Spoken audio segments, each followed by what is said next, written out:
do it live. Heck yeah. We are live. You want some coffee? Hi, everybody. No, I'm good, man. I Thanks. do. You do? I got it. That means you'll get the first question and ask Spike. Ladies and gentlemen, in the building and smelling like hotel shampoo. Yeah. What's it like are you still at the Mirage? Yeah, we stayed an extra couple days to. Do they have the like wall mounted like 3-in-1? This is your body wash, shampoo, and soap. No, they don't. I like that though. I like when hotels have. Too. Oh, okay. Yeah, no, I like when they have like right on the thing. It's like here's the shampoo, here's the conditioner, they don't have that. Okay, it's a fancy hotel. They give you little bottles. It's it's so 80s in there. It's so 90s. Walking through the casino, walking through the lobby. It's just Mirage. Yeah. Oh, it's just an assault of everything that I tried to ignore about growing up in the. It's just bad music. They're saying the staff there said it's going to be renovated. Mm-hmm. So I guess it was just bought by Hard Rock or something. So they're about to renovate it. So we might have been the last group of people to stay at the Mirage. The last big conference? Actually, there's a Napa conference there right now. Oh, really? Napa Auto Parts, yeah. There you go. What do you do? Grandma ever. Well, they call me an Italian grandma. He is, in fact, an Italian grandma. I cook. I love it. I clean. Mm-hmm. I'm an Italian grandma. I want to make sure. I want to make sure everybody's fed. So, did we start off because there's so many ways that this can go? No, we've been now. generally bullshitting and talking about how silly the Mirage is. I will say this for Vegas though, man. The new stadium looks cool. The couple of new casinos that they put up in the last year or two don't look like just trash. Getting a baseball stadium. The Oakland A's are supposed to be coming here. Like it seems like they're trying to. Hopefully it's not overly Disney-fied. You know what I mean? Right. But it does seem like some of the shrines to chintz are falling by the wayside, and that I feel like is a good thing. Yeah, I mean, I watched Casino growing up, and so I always just based on that, I was conditioned to not like the fact that how commercialized Vegas has gotten since they kicked out the mob. Oh no, I mean go to Fremont Street. Yes, if you haven't been, That's the one thing we didn't go up on the Fremont. That's dirty Vegas. That's old Vegas. That's step over hooker on your way to like walk by two openly working prostitutes so that you can get to the Gold Nugget Vegas. Oh, that was it. That was everywhere. Yeah. It's still there on Fremont. That's Street. still there. Yeah, that's still there. It's just so commercial. You were talking about that, and too, when you talk about Casino, that one shot where he talks at the very end. When it's slow motion, he goes, "Now Vegas is different," and he shows like the families. Yes, it's families just walking one beautiful little monologue and a shot that just explains it all. So, don't bring your kids to Vegas. Yeah, I understand that my children are like 10 feet away, but we're not going to hang out at the casino. I live and work here. Yeah, I was watching people like walk down the strip with us at like 11:30, and I was questioning whether we should be out there, much less the kids that they were bringing. Like, they were like 8-9-year-old kids, and they were all tired. And I'm like, well, yeah, they're tired because you're walking the mountain, 100-degree weather with prostitutes and far be it for me to judge. The rain really doesn't knock out the heat. It really doesn't. Like I learned monsoon for about an hour yesterday. It was absolutely awesome. It was great to watch and hang out in. But yeah, it did absolutely nothing. Got a nice car clean. So, Spike, this is so interesting that you're here. And it's really awesome too, as well. It was great seeing you. Yeah, man. I'm not a classic libertarian whatsoever. In fact, I think you came on our show, The Combo Couch, about 2 years ago. You were the first libertarian we had on there. We were traditionally grassroots leftists from the Bernie Sanders party. But we were obviously making this transition where we were like, okay, we have to pay attention to our civil liberties. We have to pay attention to freedom of the press, obviously. Steve, action for Assange. I was blackpilling the fuck out of the Combo Couch for about 2 years, and there was a long walk. He was. So it was, but but we did elections. So that's why we were the black pill. We were easy to take it. When we saw everything within our election system, we were like, holy shit, these people, this ruling class will do anything to continually try to. Right. So it just kind of opened up the door to say, wow, what's possible then? they gave us our black pills. But I saw a video of you in front of the Capitol or the White House, just speaking to, I don't know if it was members of Black Lives Matter, but people who were kind of in that realm that were listening. Yes. And I was like, holy shit, who is this guy? This guy has answers. He knows how to explain. It's the first time I really was like, what's going on in the Libertarian Party over there? Are they just a bunch of psychos that think the free market's going to work itself out and are cool, like the Koch brothers with fracking and you know what I'm saying? And at the time, I was an anti-Second Amendment person. Now I'm like, I'm going to buy my first gun. Right. Like, so that rally that you're referencing actually was in Richmond, Virginia. Yeah. And I'm sorry.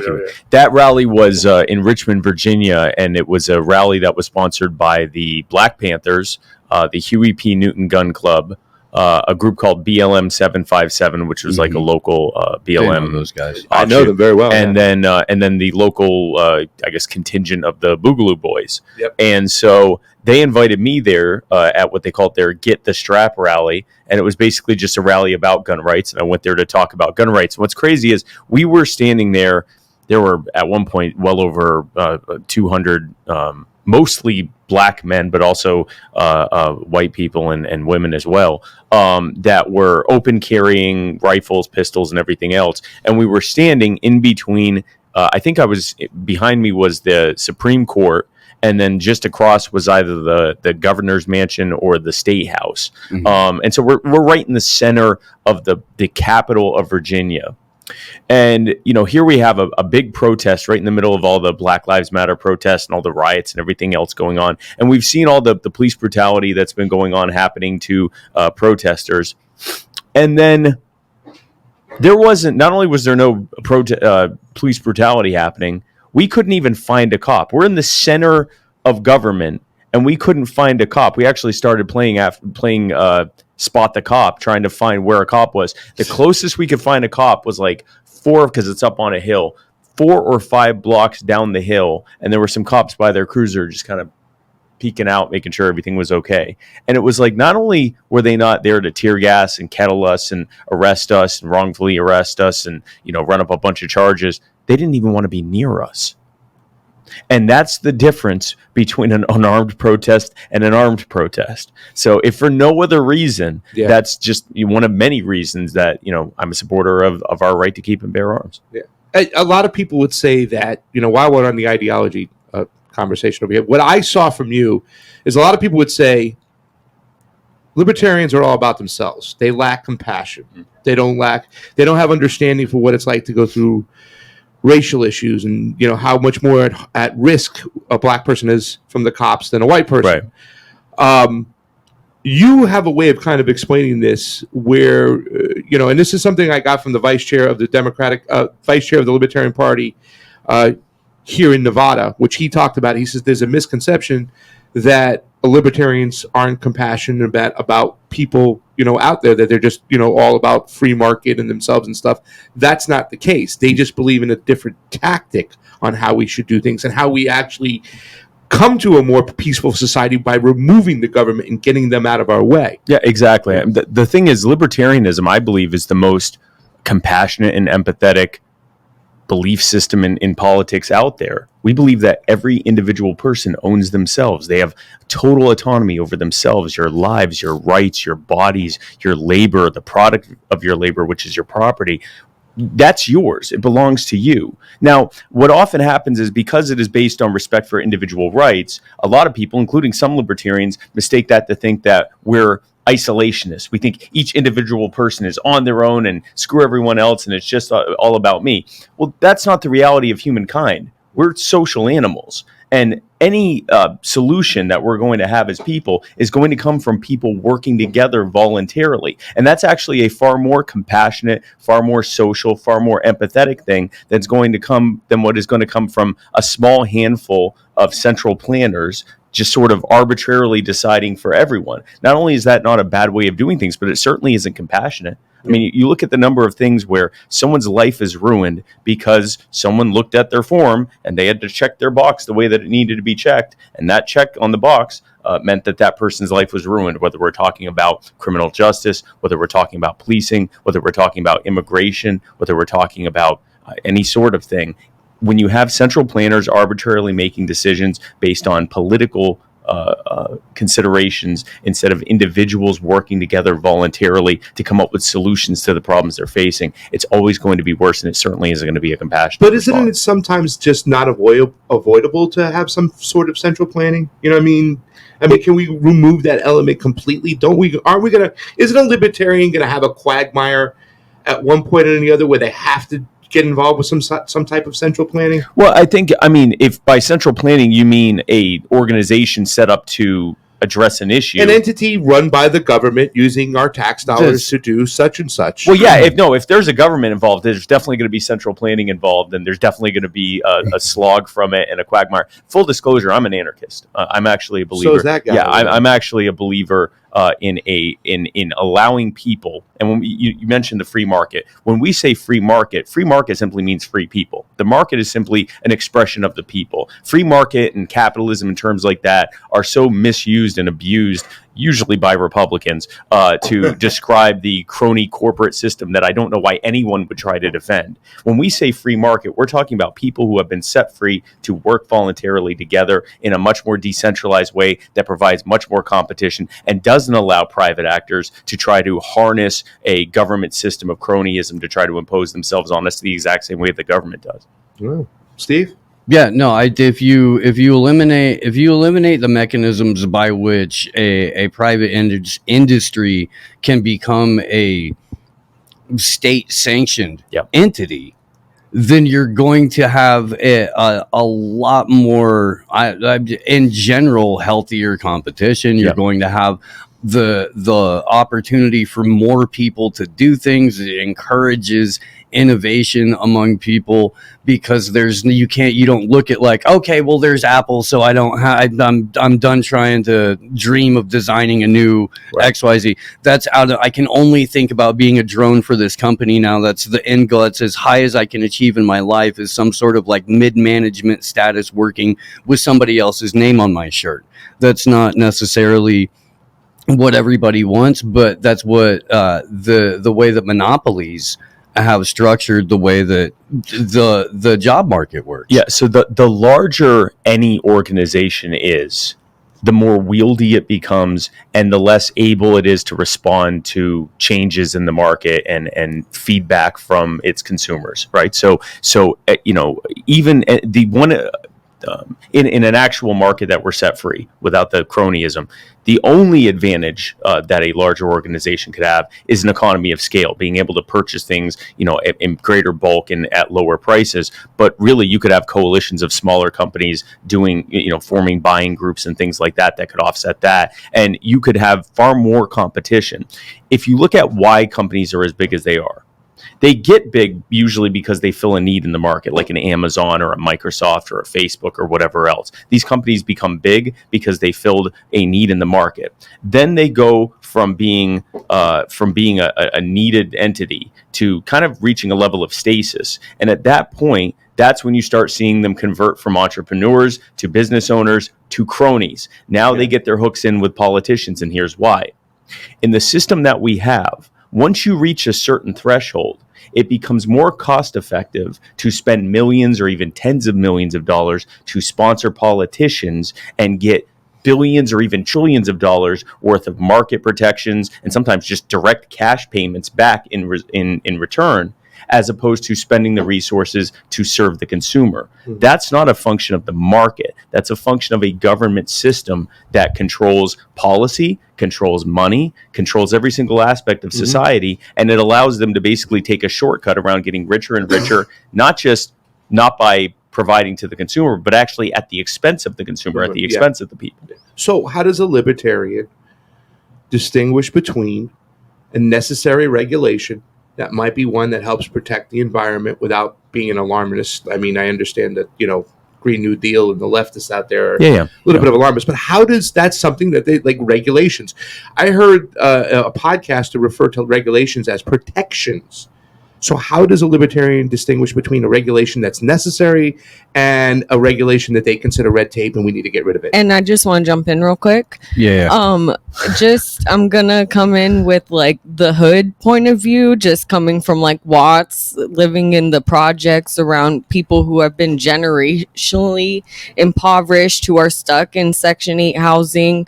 They don't know what the fuck a market is. They don't fucking care. Yep. They want their money and they want their food, and they want to be able to have their kids walk to school without getting shot. Yep. And so it's just like how do libertarians go about making sure that those people don't get shut out of the economy or being able to take care of themselves or whatever, because they have been told for so long, oh, this is going to change this is going to change this. If someone else comes along and says that they're going to help them, they're going to be like, yeah, whatever, it's bullshit. And they usually do get shut out of everything. Typically speaking, and I'm sorry, what is your name? Hunter. Thank you, Hunter. And I'm sorry, I was surprised. I didn't know there was another voice. Thank you, voice Yeah, from the beyond. the booth. Hi. The booth jumps in. So Hunter, that's a great question, and probably the best way I can answer that is an experience that I had when I first ran for the vice presidential nomination. The first in-person event that we organized was a door-knocking tour in the poorest section of Wilmington, North Carolina, which included some door-knocking in housing projects.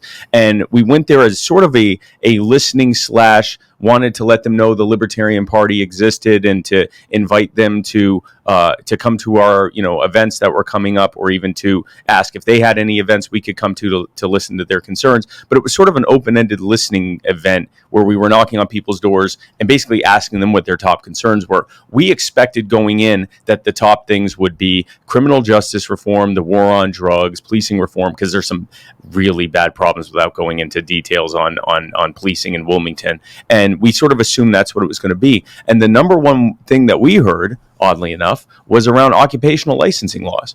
Now, they didn't say occupational licensing laws. What they said is, I've got this, whatever business it was. We met people that mowed lawns. We met people that, that could replace windows. We met people that were plumbers. We met people that did food service, DJs, promotion work, rappers, some people that, sold some things that aren't legal. And they said, why is it that I can't do this so I can get out of here? So I don't have to live in the hood, or so that I can build the hood up and not have to live in substandard housing. And we explained to them how civil asset forfeiture works. And, we had a lot of them talk about the fact that police would show up, just seize all their stuff, take their money, and they never got arrested or anything. And they couldn't even do anything about it. We told them, that's called civil asset forfeiture. Not only is it legal, it's the way that the federal government and police departments are increasingly funding their operations. Yep. And so taking your shit. Sorry.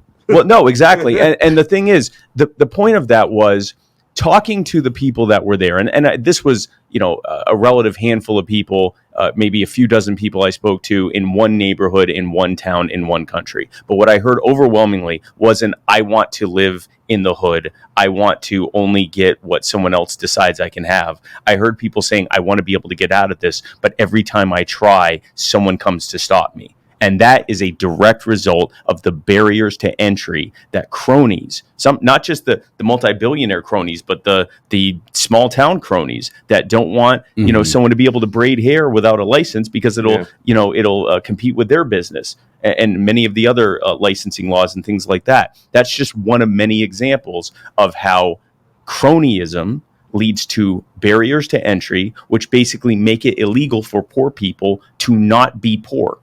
Yeah. And the only reason that the hood survives is because of a gray market. Yes. The only reason that a lot of people eat is because they really do understand the market. Yep. It's just nobody's allowed to compete in Gray the and fucking black markets. corporate Yep. captured one Yep. that we have. Yep. Exactly. But in terms of voluntary exchange of commerce for goods and services, yeah, dude, there's a very fundamental understanding of how that works. Yep, absolutely. And if they, if everybody's given the opportunity to do that, then you get the fucking chance to climb out of that shit. Yeah. No, that's a great point.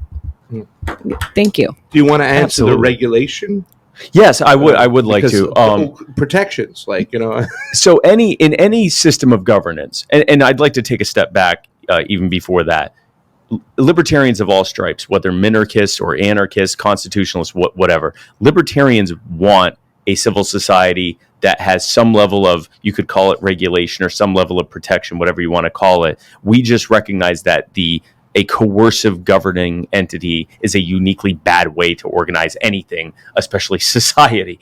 And so, going to your question, any regulation by any governing body, whether it's a voluntary private law society, whether it's a government under a constitution, whatever, any regulation that is just is one whose purpose, whose both intent and actual implementation is only to protect lives, rights, and property. Now, how that works. So, for example, murder, rape, kidnapping, theft, assault. These are things that should be illegal or not allowed, whatever you want to call it, right? Like no one is saying let's legalize murder, but at the same time, having a plant that you want to consume, or having a drug that you want to consume, or owning a firearm to be able to protect yourself without getting permission from the government. These are things that shouldn't be laws because they're not.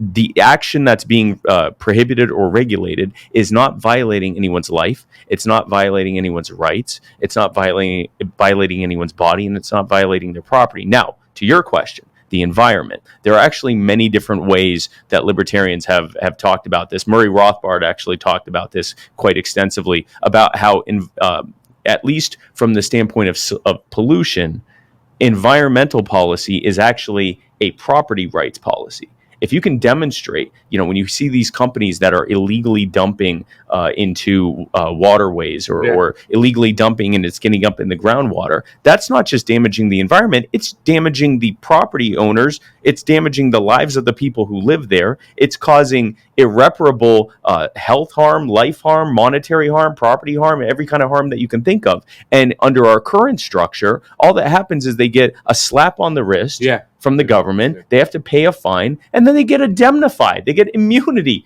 from being sued. Absolutely. And we're told, well, if they were sued, they'd go out of business. Good. Yeah, they deserve to. But they should go out of business. Yeah. And more importantly, if they knew that if they did that, it would make them go out of business, they'd be sued for everything, not just as a company, but as personal individuals. They'd lose everything. They'd be penniless. They wouldn't do it in the first damn place. I see. So you change the ideology to make it about property rights. Yeah. And, I got you. Because I'm a leftist, or you said classically leftist. Sorry, shouldn't play that would eliminate fracking. Well, I mean, what is it? Freaking left and right anymore. We're at this point. I want one show. Yeah. I want one show where nobody has to issue a qualifier. I know. Just I know. one. And I mean, just I want to put that out there into the universe. It will happen one day. It will happen one day. One day. Not this episode. The next episode. I hope to come here to inspire future episodes to not have that. So I would ban fracking tomorrow. Okay. I'm sorry. And there are certain things that I believe should be nationalized, like water. Humans need water to live. Fracking pollutes our water. I'm not an alarmist at the point like we got to stop with the go to think that we can go to just solar and wind. We can't use that to replace what's going. It's not there yet. We could tap into hemp pellets and subsidize coal for sure. We're not doing that. If you went hemp, you could revolutionize the world. You can. But we really could. And I hope you consider that when you're pushing forth for whatever you're doing in the future before we get to that. But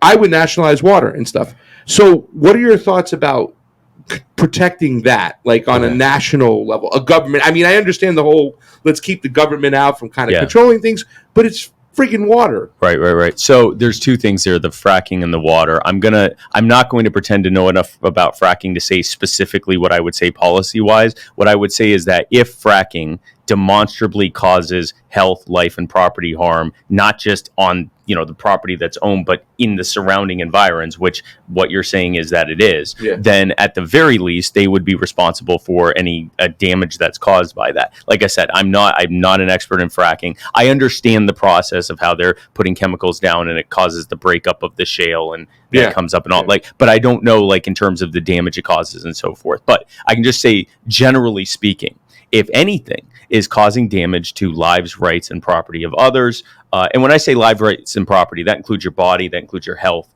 that includes your ability to your livelihood. It's not just, did it give me an ouchie? Is it an actual, can I demonstrate that this has caused harm, direct harm to me? And if I can, then I am owed recompense from that. And so that would be my kind of broad answer to that question. When you say nationalizing water, I'm actually curious, what does that mean to you? What would the policy look like of nationalizing water? If there's a body of water that's bigger, a big body of water, then that shouldn't be owned by individuals like Nestle or whatnot. But if somebody lives on a creek, and has a little small water supply all to it, but a large body of water shouldn't be owned by companies like Nestle, who eventually have the number one necessity that we as humans need to live. Who would you want it to be owned by? The people. Nobody. But how is it? But when you say the people, how is it? I don't have an answer for it. Okay. No, that's I just know I don't want these psychos holding our water because they're polluting it, they're dirtying it, and we got a limited supply of it, right? Yeah, no, and I mean, we do. We have one planet. So far, we have one planet, and so you can go colonize space, buddy. Well, I mean, they're working on it, right? Yeah. I was on an immigration panel, and one of the people kept. He's a futurist, and he kept saying, we need immigration, but then he'd say, but then we need to solve the problem of aging and death, and then we need to go to Mars. Jesus and it was Christ. Sure. I mean, I'm pick a lane, Tiger. Immortality and Mars travel. Yeah, it was maybe we should do a panel on that after this one. No and no. We got to die when we die, and we got to keep this place clean over here. Well, I don't think you have to choose one over the other, but yeah. So, and the reason I ask is because when you say nationalize, what that means, at least in the current system we have, is government controlling it. There are a few entities I would trust more than some big crony business, or that I would trust less than a big crony business. Government would be that entity. When you give government something, they have a unique ability to destroy it in ways that people didn't even imagine. Yeah. And that's the problem. So the question becomes, when you say the people, what you're saying, and you can correct me if I'm wrong, is that we want a system whereby ownership is as decentralized to individual people as possible, so that you don't have some major central entity that is imposing themselves on everyone else. Is that yeah? Okay. Yeah. So in a truly free market, in a truly market system, I'm not even going to say capitalism. In a market system, in a system, and by the way, if it makes you feel better, there are, and I know I'm going to make you mad, there are left-wing market anarchists, like mutualists. There are. You don't have to be. There are. And the only reason I bring that up is this is not an explicitly right-wing idea. This is an idea of people set free. So in that kind of system, there's never going to be true horizontal society where no one is above anyone else. That's just not a real thing. But what you can have is, if you remove the artificial measures that are being put in place that artificially raise barriers for people to be able to disrupt and to be able to claim their share, for lack of a better word, and to remove the subsidies that are handing off shares to people that already have more than everyone else, then you decentralize that quite a bit, and you make that system a lot more horizontal. You make ownership of things a lot more decentralized, and you allow for individual people, just everyday people, to be stakeholders in a much more dynamic way than through any kind of forced collectivist system. This is where, and you're going to get mad at me. This is where, so there are the right-wing anarchists and there are the left-wing anarchists. Yes. And the left-wing anarchists and right-wing anarchists both don't want to have a imposed central planning authority, but the left-wing anarchists typically say, so instead what we want is a people's collective. The problem is the moment that you say this collective is enforced, you've just got a new government under a different name. Yeah, This is why the best of intentions by people like Lenin and the Bolsheviks and the revolutionaries against the White Russians turned into the USSR.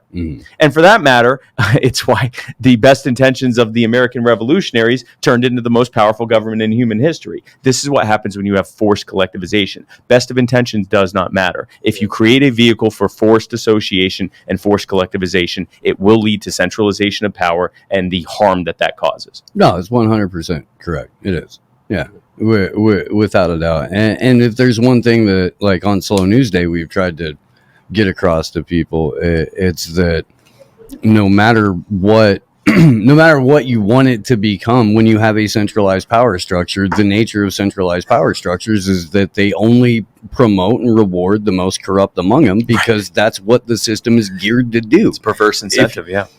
You can't expect good people, let alone the people that, like, are normally attracted to mainstream politics, to enter a system that is built to be corrupt and reward corruption and have anything other than, that just completely counterintuitive legislation written by corrupted actors. Yep. By the time a Congress critter gets to a piece of legislation, the only thing they can do is try and throw a little pork to the people back home, because most of the decisions have already been made. I think that you're 100% correct. I think that a good number, I don't have a percentage, but possibly the majority of people who seek office actually have good intentions when they get in. They start at, city council, they start as mayor of their town, they start in state legislature, whatever it is.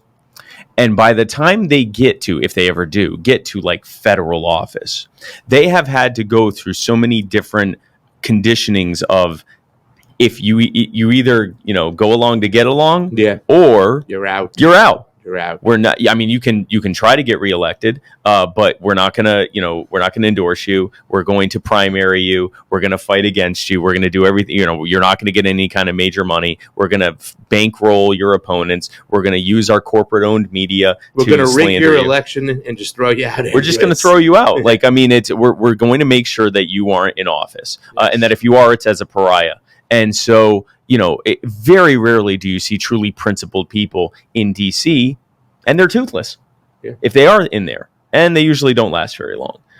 You have the rare person like a Ron Paul who, he was in there and they couldn't really get rid of him, but he also wasn't able to do anything. All he was able to do was just use that as a platform. That's another one. Cynthia McKinney was another one. Just couldn't get anything done. Yeah. Wasn't a team player. Well, Rahm Emanuel. Yeah, I mean, Cynthia McKinney had the entire party set against her almost immediately. Because she asked a question. Yeah.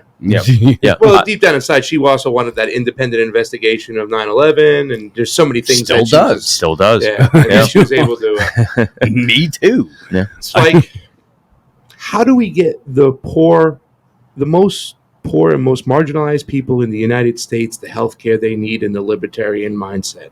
How do we do that? So the first thing we need to do is look at the problem, which is not that we have this constant debate for who should pay the bill so that poor marginalized people and everyone else for that matter can have health care. And the debate is who's paying for it. Is it the taxpayer? Is it the individual payers? Is it some kind of multi-tiered system? But you'll notice that in these debates, they never talk about the fact that the bill is growing and growing and growing and growing, or they may reference it, but they don't actually talk about why that is. And the reason they don't do that is because both the Republicans and Democrats have been working for decades to intentionally increase the cost of healthcare to benefit the cronies, going back to cronyism, who bankroll them into office. You look at things like certificate of need laws, which, for those who don't know, long story short, certificate of need law is if you want to open a new medical center, you want to open a new doctor's office, you want to open a new whatever, you have to basically get permission from your competitors. Yeah. Imagine if Walmart had to sign off on any new store. Do you think there'd be any stores but Walmart? No. Starbucks has that with no compete clauses. Yeah, if you have a no compete clause and you're powerful enough, you can effectively drum out everyone from being, having a competing business in your town. This is a no compete clause with the government. Yeah, where the government is the one saying, no, sorry, you can't have that here. And so that artificially suppresses supply, which of course increases cost. You look at something like cost plus legislation, which is the idea that you should only be able to charge a percentage more than what you paid for a healthcare product or service that you charge to the consumer. Sounds good, right? You only pay a percentage. Well, let's see how that actually plays out. That's where the $50 aspirin and the $500 IV bag of fluids came from, is because, I could buy the $1 aspirin or the $2 bottle of aspirin, but I only make 20 cents on that. But the $50 per pill aspirin, I make $5 every time I give someone a pill. Yeah. So that drove up the cost. You could look at the entire system of the FDA deciding what is or is not food or medicine on a daily basis. And it just so happens to always benefit the major corporations. I've gotten COVID twice. The first time it was really, really bad. And the second time I didn't even have a fever. I coughed a little bit. And the only real difference between those two was that I took something called N-acetylcysteine. Now, I am not a doctor. Now, I'm saying this because of the FDA. I'm not a doctor. This is not medical advice, but seek your physicians, blah, blah, blah. So I am a Jew, but I'm not a doctor. So do not, I'm the bazooka Jew, not the medical Jew. He's got the shirt. I am not the medical Jew. I am this bazooka Jew. Are you an economic Jew? I know some economics, but I'm not licensed. This is not financial advice either. This is my personal experience. I took N-acetylcysteine. NAC. And lo and behold, it turns out that there are studies that show that N-acetylcysteine works both for COVID to help reduce the severity of COVID and many other viruses as well. And you're going to be shocked to discover that the FDA is currently working on trying to ban NAC, which is a supplement based on the fact that it was once used as a medication back in the 50s and hasn't been for decades. And they're saying, well, that makes it a drug, and so we're going to regulate it. And then you're going to be even more shocked to discover that I believe it's Pfizer, it's one of the major companies, is currently working on an N-acetylcysteine-based treatment for COVID. Yeah. Which will not cost I think, $16 I paid for a 4-month supply from Amazon or wherever I got it from. Ivermectin, Paxlovid, they're doing the same thing. So I feel like we should note, because he's on the thumbnail and Spike's not, because we found out last minute that Dr. Fauci did announce that he will by the end of Biden's term, be stepping down as the highest paid government official, not because he's good at being a doctor, but because he's good at lying to the American public. Yeah. And there's speculation as to whether or not he'll be part of some revolving door bullshit. But working for a major pharmaceutical company, or if he doesn't just decide to retire because he's like 600 years old, right? Then he absolutely is getting some golden parachute cushy job. You look at the FDA. To the pharmaceutical industry, the insurance industry, and really just the healthcare industrial complex as a whole. It's exactly the same as the Pentagon and the military-industrial complex, or the Department of Education and the educational-industrial complex, or any of these complexes built around government agencies. I think they're all kind of plugged into each other. It's all the same thing. It's a revolving door. Yeah. It's the Ray McGovern Mickey Mat. Yeah, it is one giant revolving door where cronies go back into the regulatory sphere for a while and then go back into being cronies. It's a bunch of nonsense. I think Anthony Fauci is retiring because he hopes that that'll keep Republicans from investigating him personally. I think that if you look at the stuff that's coming out from Echo Health Alliance, if you look at I'm trying not to get you demonetized. Oh, no. Yeah. No, I haven't been monetized on YouTube since 2019. Okay. I haven't posted anything there this year. Yeah. Speak freely, Spike. The last administration's COVID coordinator, that woman that would famously cringe every time Trump would talk about COVID in the White House briefings. So she's certainly no fan of Trump or anything like that. She has now said she thinks it's very likely that it was a gain-of-function created virus in the Wuhan lab or some other lab. Yeah. Stuff we got demonetized 2 years ago. Yeah. Stuff that you would get removed and called a racist for some reason Right. for saying I got called a misogynist for that. I don't know. it's transphobic to say that. Okay, if you want to call me a conspiracy theorist, crackpot, loon, whatever, I'm used to that. Racist? Like, how is that? Because they're It Chinese. works better with the social justice warriors. They turn their head quicker on you. It's I mean, true. it's like, how is that? Anyway. It's true. No. So I think that's what he's trying to avoid. I think he is. Yeah. By the way, go ahead. No, he should be. Look, if we didn't, if we lived somewhere where the justice system was a justice system, if we lived somewhere where, like, Tony Fauci's college roommate wouldn't be prosecuting him, then yeah, I would suggest going after him that way. But we have a joke for a criminal justice system here. Fauci is responsible for millions of deaths, not just through bad information about how you're supposed to treat COVID, but the AIDS. He started gay panic. Yeah, Anthony Fauci telling people. Yeah. I mean, there was Bathroom already seat there was shit. already a negativity against gay people, particularly gay men, I before remember that. this, yeah. But Anthony Fauci said, and I want to go back to answering your question about how we can make it affordable for people who need. Yeah, because I healthcare. still have that question. Yeah. And so far, what I'm getting is that we just removed the bureaucracy and it sets itself straight. The short answer is that the first step is cut out all the bullshit that government puts in place that intentionally drives up the cost of healthcare. And then from there, whether we decide to just have a fully market-based system, whether we decide to have universal healthcare through something like, a Medicare, Medicaid system. Like a funding mechanism. Yeah, whatever the funding mechanism is, if we reduce the things that are intentionally driving up the cost, then it'll be more sustainable. Yeah. Because whatever system we go with right now, it's going to suck.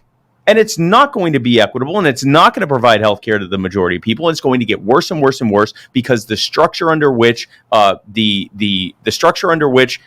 determination for what the cost is intentionally set up to drive up the cost. So first and foremost, we have to address that. Then from there, we can figure out. I think that the best thing is a truly market-based system that would also allow for things like health sharing systems and things like that would allow for things like pooled insurance, that would allow for things like mutual aid societies, that would allow for maybe smaller governments to have universal systems or something like that. I think that a large universal system is going to be so big and unwieldy, it's just going to drive up costs again. But here's the thing. If we remove the regulations that drive up the cost, whatever we do is going to be better than whatever we do now. And on top of that, let me jump in for a second. On top of that, Western medicine treats symptoms.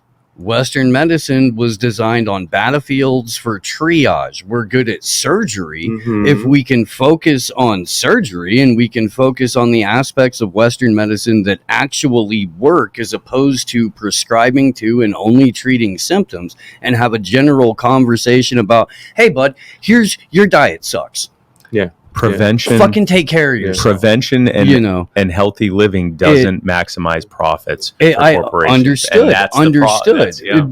But yeah, I mean, if you want to have any conversation about a national health program, it should be focused on, here are the things you do to keep you out of the hospital. Here are the things you do to keep you away from the doctor. Here's how we can have, you want to extend your life? The only reason our medical system is out of fucking hand is because everybody's afraid of dying. If you want to extend your life, then do things that are going to do that naturally. Don't let yourself go and then be hooked to a machine for the rest of your life, burdening future generations of your progeny to pay for your bad habits and medical bills. Yep, I'm actually proof positive of that. When I was diagnosed with multiple sclerosis back in 2016, it wasn't like suddenly I was healthy and suddenly I got there. I was in terrible health.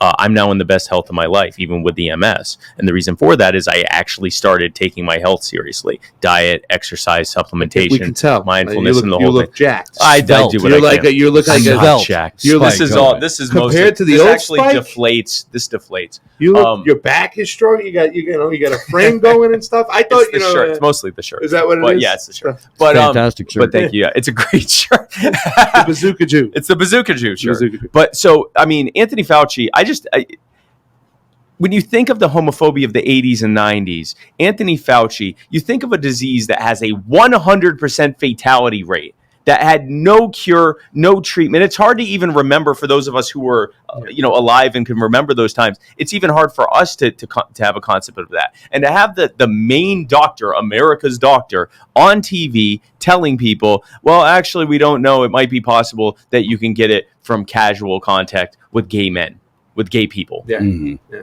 What do you think's going to... I know. Especially there's already a lot of homophobia to begin with.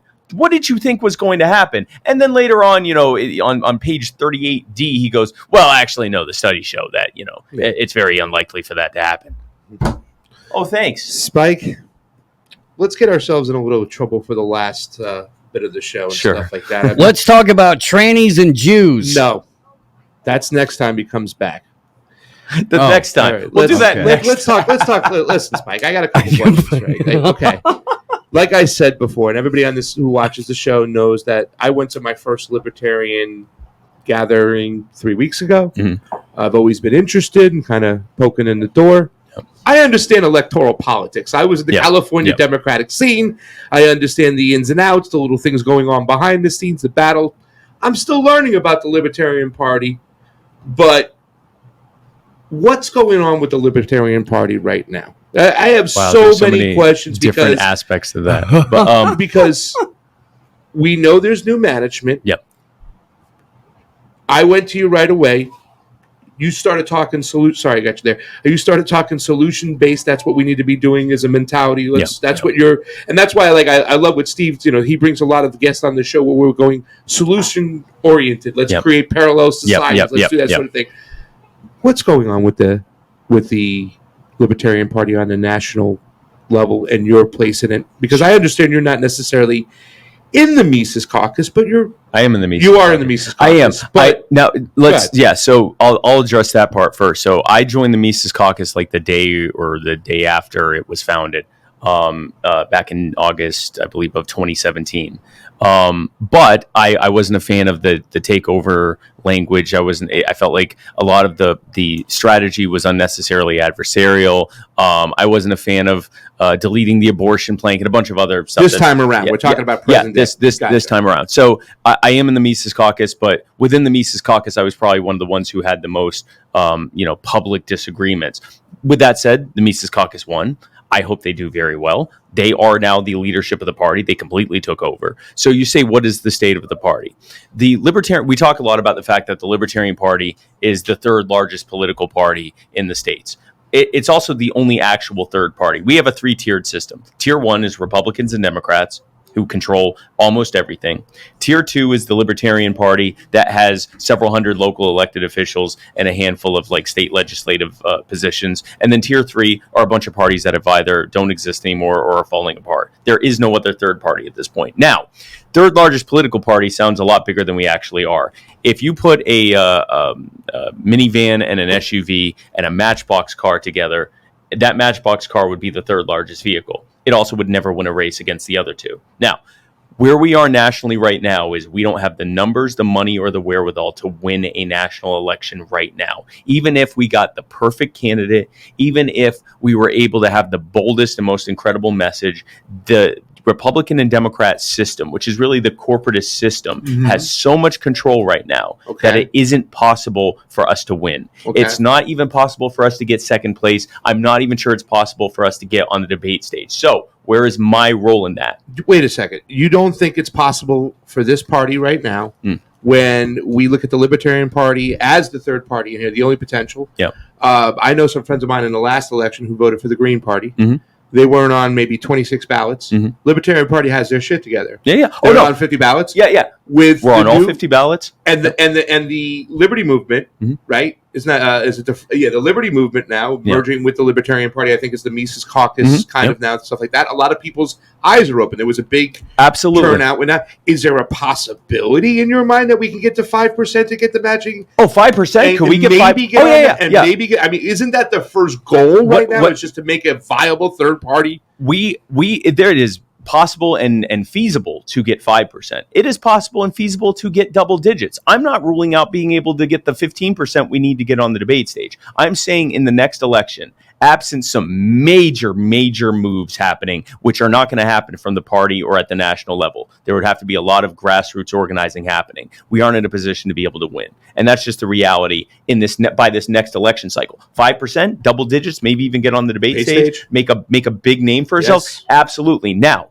more importantly, how do we reach a point where we don't have to rely on getting on the debate stage? We don't have to rely on getting the magic 5%. We grow so big that there's nothing they can do to stop us. The answer to that is to open our message up to people who have never been exposed to it and never will in the political sphere because they're not into politics, and to bring in the close to 98% of self-identified libertarians who are not a part of the Libertarian Party. The vast majority of libertarians are not a part of the Libertarian Party and never have been and don't want to be. So the way that we do that is we show the normies, for lack of a better word, how libertarianism works where it matters most, in their backyards. And then we also show libertarians that we're actually getting our act together and are actually accomplishing things and that they should join us. And that's what I'm doing with my organization that I just launched a month and a half ago called You Are the Power. Yeah. What we do is we find issues in local areas, and it's different from area to area. It's whatever that area's hot button issue is. An issue where just about everyone is fed up with it, and there's a general consensus on what needs to be done, and that solution is a libertarian solution, but they don't know it and they don't have the wherewithal to actually get it implemented, and they feel unempowered and unable and powerless against their city government, county government, state government, whatever. And then what we do as You Are the Power is we help both online and in person to organize those people to work together. We actually, I call it cyberbullying, but technically it's not bullying. We swarm the social media, phone lines, and email addresses of those elected officials, both to put them on notice that we know what they're up to and that we're going to put an end to it. Yeah. We're going to put an end to it. And then also to let everyone else know what's going on and that we invite them to help us put an end to it. And then we organize for in-person events where we have these family-friendly rallies that just so happen to be right before the city council meeting, school board meeting, county council meeting, whatever, where we then go there. So we get them online, we get them by phone, we get them by email, and then we get them in person. Yeah. And so far we've had a 70% success rate in accomplishing our goals. Whatever that thing was we were trying to get implemented, 70% of the time we've been able to do that. We did that as a proof of concept. Now we're officially launched. I invite anyone watching this to join us. Right? YouAreThePower.net. Gotcha. It's my organization. Yeah. And it is what I believe it is at least what I am doing, what I think I am best suited to do, at least right now, to grow the movement at the grassroots level, to bring in libertarians to see that we're actually getting our crap together and accomplishing something and exposing our ideas to the general population and helping people now. Do you think the top of the ticket, a lot of people, okay, you were the bronze, what'd you call yourself, the bronze medalist winner? The vice presidential bronze medal. Still haven't gotten the medal, though. A lot of people who kind of caught on to the podium. That ticket late, they were like, God, man, all right, I'm not crazy about Jorgensen, but this Spike Cohen guy is really good. He's got a great way of explaining things. And I've always said that, like, Spike Cohen does the white belt work. A lot of people don't want to do the white belt work. It's too boring for them. Yeah. It's too much, but yet you can go over there and get a people who, talk to a bunch of activists or people and explain to them what's going on. Does the top of the ticket mean something this time around? And a lot of people have said, well, and I'm pretty sure you'll have a different opinion, but they're like, this is Spike's turn. He should get a shot at this. He's already done the groundwork. Now, a lot of people have also said, well, Spike's charisma, maybe his popularity. He has less than 250,000 followers on Twitter. There's something that's missing there. That's why I thought maybe you were working out to get that, that charisma look. No, this is so I don't die. So you don't die early. Yeah, no, I'm trying not to die. But the top of the ticket, what does that really mean? And if that doesn't have a place for you there, are you just going to continue to just work your organization and try to be as effective as you can? So there's kind of two questions. The bazooka Jew behind the curtain. Jew behind the curtain. Yeah. There's kind of two questions there. One is, am I going to run? And the other one is, what do I think the importance or lack thereof is? I have not made any decisions for 2024. It's not anything I'm really even going to think of until at least the beginning of next year. Are you waiting for somebody else's decision? No, it really has nothing to do with that. My decision is based on sometime in the 2023, because I'm not going to wait last minute or anything like that. It will be, have I determined that this is the best way for me to help the liberty movement, or is something else, whether it's continuing with You Are the Power or some other thing that I'm not even thinking of right now.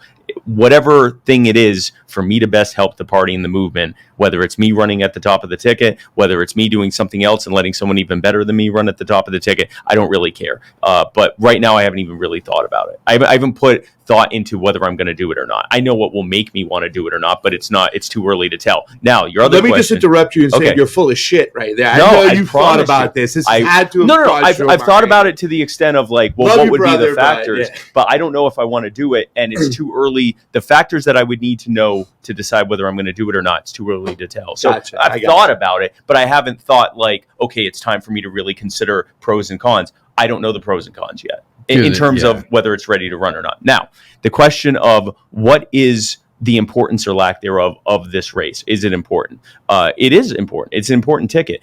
In many states, it is what determines whether that state's party and candidates, including the presidential candidate, even have access to the ballot in the first place. So it's absolutely important. It's also, I would say, its most important role until we reach a point of growth where we actually can contend for the race is as a purpose for messaging and to help drive attention and votes for down ballot races for local office, statewide office, and things like that. And we've seen the places where I campaigned were places that typically had better outcomes when it came to their local races. The candidates that came out to be a part of my different whistle stop tour events and stuff like that were the ones that got a higher percentage of the vote because they were there. Other people were there to see me. They got to, give their little speech. We encouraged them to volunteer and to donate to the local campaigns, and it helped those local down ballot races. And it also helped as a messaging platform for the ticket, which is why we need bold messengers at the top. We do not need a safe pick. Safe picks are when you're comfortably leading in the polls, not when you're barely even getting media attention. Yeah. So, but what is a bold voice that's going to drive people in? I mean, we understand that on a national level, the majority of voters are low-informed voters, right? So, I mean, this idea of a populist person who might not be the most politically savvy or not have a history in politics, maybe he has a different job on, the outside, maybe he's a comedian, maybe he might be a better pick. Is that something that would be a better pick, a populist person who would bring more people in, or somebody who's going to know more nuanced about the actual politics of what's going on? So I think, and again, generally speaking, I assume you're alluding to Dave Smith. I didn't say anybody. Okay, well, you said comedian, so unless Pasta puts the B in subtle. Yes, he does. Yes, he does. Subtle. So I would say probably the top four people that would likely, if we were choosing right now, the top four likely people to get it, assuming we all ran, would be either me, Larry Sharp, Dave Smith, or just Namash. What's funny is if you had looked at the people that they were talking about being the front runners from this time in 2018 for the 2020 race, none of them ended up making it to the top three. Joe Jorgensen was certainly not being mentioned. Definitely. So we really don't know. But I would say, generally speaking, whoever is going to be able to be the most bold, principled message, who is also going to be a good organizer, who is going to be able to inspire confidence in the ranks of that campaign and of that movement, and is going to be able to attract as big of a following as possible. That's generally the best thing. And I guess I tend to use principle and character interchangeably, but obviously they have to be a person of good character. Like we want someone who is trustworthy, someone that we can put our name behind, someone that we aren't going, he's a scumbag or she's a scumbag, but there are scumbag, like the Republicans and Democrats do. Well, I haven't thought of a ticket I like. Cohen Toure 2024. But if I do think of one, Mosh and I did a very spicy gun rights panel. Yeah, you did. Oh my gosh. Yeah, you did. He was there. Oh, fantastic. You were there? I got to catch like the last 20 minutes. That was the best 20 minutes. Yeah. No, that was, oh boy. Wow. No, I was late showing up, but I wanted because I was talking to Clint the day before, and he was like, "Dude, you gotta at least poke that your head was. Yeah. Ooh. Yeah. Well, Yeah. it's safe to say, and we got to get out of here. It's at 10 o'clock, top Oh, of the shit. hour. But it's safe to say that whatever role you'll play, I think you'll play a big role. Whatever I can do, absolutely. I know. I mean, you put the ego aside, and you do what's important for the party, and what's important for America, what's important for this planet, what's important for humans. So that's why. Any more smoke you gotta blow up Spike's ass before we get out of here? Just let you know that Spike. I'm not usually awake. I'm not. this early, I'm not 100% confessing my love because I've been burnt before in the past. And so, therefore, I'm withholding all my love. But, I mean, I just like what I see. That's true. He hasn't offered to make you dinner yet. No, not yet. That's true. Not yet. I got to wait. I could eat. I could eat. I got to wait. So I'm a vegan. But anyways, man, let everybody know where they can find you. Any other last final messages? You got to get out there. Take the time. Use the floor. Use the room. Thank you so much for coming on into the studio, Spike Cohen. So, absolutely. If you want to find me on social media, I'm Spike Cohen. You can find me on social media if you look for Spike Cohen. It's at Real Spike Cohen on Twitter. It's at literally Spike Cohen on almost everything else. My website, spikecohen.com. I have a show called The Muddy Waters of Freedom that is on Muddied Waters Media. That is on all podcasting and social media platforms and on muddywatersmedia.com. If you would like to be a part of the grassroots movement that we are growing to help grow the liberty movement, like we were talking about, go to youarethepower.net. We'd love to have you become a member. Membership is free. We need boots on the ground. We'd love to have you join us. And I will leave you with this. This can feel hopeless. Like when we think about how small this movement is, and when we think of just how much power those in power have, it feels hopeless. But then if you look at the peasant revolts, the Magna Carta, even the American Revolution, all of these started with not many more than the number of people sitting at this table right now. Sometimes handfuls of people, sometimes just an extended family who didn't care how outmanned they were, how outgunned they were, how outnumbered they were. All they knew was that they either fought to the bitter end and fought until they had victory, or just shrugged their shoulders and accepted their lot.